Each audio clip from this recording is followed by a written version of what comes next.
Imagine this is the real knife and this is your life.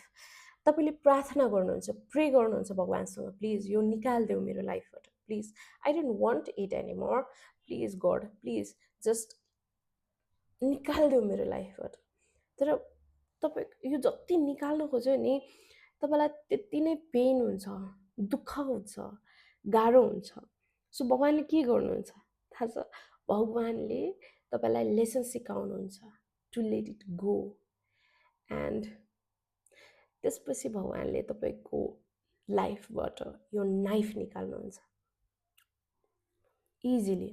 So भन्न खोजेको तात्पर्य चाहिँ के हो भन्दा, अन्टिल एन्ड अनलेस तपाईँले सरेन्डर गर्नुहुन्न, तपाईँले लेट गो गर्न सिक्नुहुन्न र तपाईँले जति कन्ट्रोल गर्न ट्राई गरिराख्नु भएको छ नि त्यति नै तपाईँलाई गाह्रो हुन्छ, त्यति नै तपाईँ लाइफमा सफर गर्नुहुन्छ के।